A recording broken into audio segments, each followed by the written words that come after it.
उस मामला में राजू सिंह जमानत पर चल रहे थे। केस हुआ, उसके बाद अनुसंधान हुआ, उसके बाद ये जमानत पर चल रहे थे। लेकिन अब सुनवाई के दौरान कोर्ट ने उनको जो है से दोषी करार दिया है और दोषी करार देने के साथ उनसे हिरासत में लेकर के जेल भेज दिया गया। नमस्कार, आप देख रहे हैं फर्स्ट लुक बिहार और मैं हूं निशा श्री। और जैसा कि अभी जो दिल्ली से खबर आ रही है कि राउज एवेन्यू कोर्ट में जो बिहार के मुजफ्फरपुर के साहिबगंज क्षेत्र के जो विधायक हैं राजू सिंह, उनको जेल भेज दिया गया है। उनको सज़ा सुनाई गई है एक पुराने मामले में। क्या है पूरा मामला और अब इसके आगे क्या कार्रवाई होगी, इस बारे में आपको जानकारी देंगे हमारे वरिष्ठ पत्रकार रविंद्र कुमार सिंह। तो सबसे पहले आपसे यही सवाल हम करेंगे कि क्या मामला हुआ है, आखिर किस मामले में इनको जेल मतलब ये जो सज़ा हुई है और अब उनको जेल जाना पड़ा? जी, ये वर्ष 2018 की बात है। 2018 में 31 दिसंबर को नव वर्ष के पूर्व संध्या पर कुछ लोग उत्सव मना रहे थे। नव वर्ष के जो उत्सव होता है उसको मना रहे थे। उसी में यह आरोप है जो राजू सिंह के भाई थे संजीव सिंह, उनके एक दोस्त की पत्नी थी डॉक्टर अर्चना गुप्ता। उनको गोली लग गई और गोली से उनकी मौत हो गई। गोली से मौत हुई तो उसमें यह आरोप था कि राजू सिंह ने ही हर्ष फायरिंग की, जिसने राजू सिंह की गोली से, जो लाइसेंसिंग के पास पिस्तौल था उससे गोली चलाए, जिससे उसकी मौत हो गई। अब थे इनके भाई के दोस्त की पत्नी, लेकिन आखिर हो तो गई मौत। मामला आया जो इन्हीं की गोली से लगी थी। तो उसमें उससे वहाँ फतेहपुर बेरी थाना पड़ता है, उसमें प्राथमिकी दर्ज कराई गई। जो राजू सिंह के मतलब जो भाई के दोस्त थे उन्होंने ही प्राथमिकी दर्ज कराई थी, उनकी पत्नी की मौत हुई थी। तो उस मामला में राजू सिंह जमानत पर चल रहे थे। केस हुआ, उसके बाद अनुसंधान हुआ, उसके बाद ये जमानत पर चल रहे थे। लेकिन अब सुनवाई के दौरान कोर्ट ने उनको जो है से दोषी करार दिया है और दोषी करार देने के साथ उनसे हिरासत में लेकर के जेल भेज दिया गया। हालांकि इस मामले पर सुनवाई 9 जून को होनी है, लेकिन मतलब फ़िलहाल उनको हिरासत में ले लिया गया।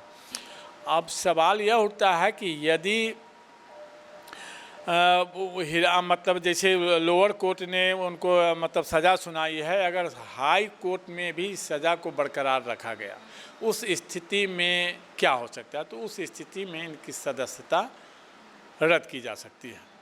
और वैसे भी अगर जैसे कि गिरफ्तारी के बाद अगर कोई कंप्लेन होता है तो विरोधियों द्वारा अगर मुद्दा उठाया जाता है तो उस स्थिति में भी सरकार को विवश होना पड़ेगा ताकि इनको इस्तीफा देना पड़ सकता है।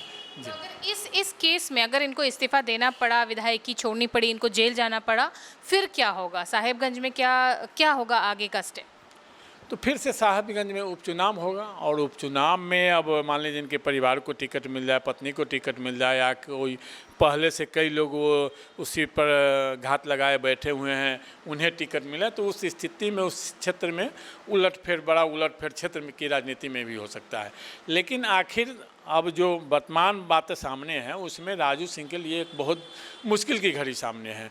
और मुश्किल की घड़ी सामने है क्योंकि अगर हाई कोर्ट में, ठीक है जी, इस घटना के बाद हाई कोर्ट में वो जाएंगे ही, हाई कोर्ट में अपील के लिए। हाई कोर्ट अपील अगर मंजूर ले करके उनको तत्काल हाई कोर्ट से अगर राहत मिल जाती है तब तो फिर ठीक है। अगर हाई कोर्ट से राहत नहीं मिली, उस स्थिति में इनको सज़ा भी भुगतना पड़ेगा और इनकी सदस्यता भी चली जाएगी।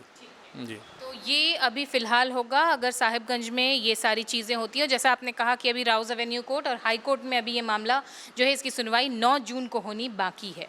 नहीं, हाई कोर्ट में सज़ा तो लोअर कोर्ट में है। जो लोअर कोर्ट ने मतलब उनको दोषी करार दे दिया, हिरासत में ले लिया, और सज़ा में क्या क्या मतलब सुनाई जाएगी, वो सज़ा सुनाई जाएगी 9 जून को। 9 जून अभी आरोप तय कर दिया गया है, सज़ा क्या क्या दी जाएगी ये 9 जून। हाँ, 9 जून को होगा। और उसके बाद जब दोषी करार दिया गया है इसीलिए हिरासत में लेकर के जेल भेज दिया गया। तो जेल भेज दिया गया है और फिर जब मान लीजिए सज़ा सुनाने के बाद फिर ये लोग अपील में जाएंगे, रहेंगे तो जेल में ही। तो अपील में जाएंगे, उसमें फिर हाई कोर्ट से इनको जमानत लेना पड़ेगा। अगर जमानत मिल गई तो फिर हाई कोर्ट में इनका केस चलेगा। हाई कोर्ट में जो है से अब कितना दिन केस चलता है, ये भी केस मान लीजिए जैसे 2018 का केस है, 26 हो गया तो लगभग 8 साल का मामला है। तो उसी तरह हाई कोर्ट में भी चलेगा। तो उस स्थिति में हाई कोर्ट में भी ऐसा ही अगर लंबित रह गया तो फिर इनकी विधायकी बरकरार और ये रहेंगे ही।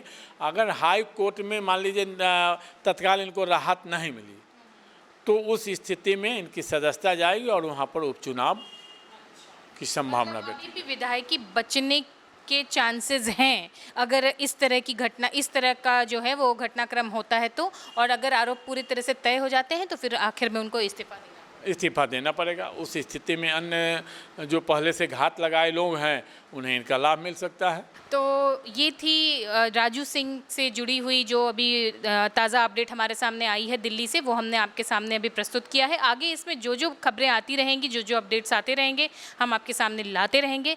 फिलहाल के लिए दीजिए इजाज़त। आप देख रहे थे फर्स्ट लुक बिहार। धन्यवाद। डी फार्मा स्टूडेंट्स अब हो जाइए तैयार। आपके लिए है बहुत अच्छी खबर कि अब केवल डी फार्मा स्टूडेंट्स को ही मिलेगी फार्मासिस्ट की जॉब। तो ये कोर्स करने के लिए आपके पास है दो choices. DPS group of institutions के किसी भी कॉलेज में एडमिशन लेकर के आप घर बैठे कर सकते हैं ऑफलाइन कोर्स, या फिर आप कर सकते हैं ऑनलाइन क्लासेस। और उससे भी अच्छी बात ये है कि डीपीएस ग्रुप के कॉलेजेस जो कि हैं इन 5 शहरों में, रांची, दुमका, देवघर, मुजफ्फरपुर और सीतामढ़ी, इन 5 शहरों के किसी भी कॉलेज में एडमिशन लेकर आप किसी और शहर में बैठ करके ये कोर्स कर सकते हैं। आपको कॉलेज के नाम और डिटेल्स मिल जाएंगे वीडियो स्क्रीन पर, और बाकी किसी जानकारी के लिए दिए गए नंबर पर कॉल करें। तो मुझे कमेंट सेक्शन में बताना ना भूलें कि आखिर आप किस शहर में एडमिशन ले रहे हैं।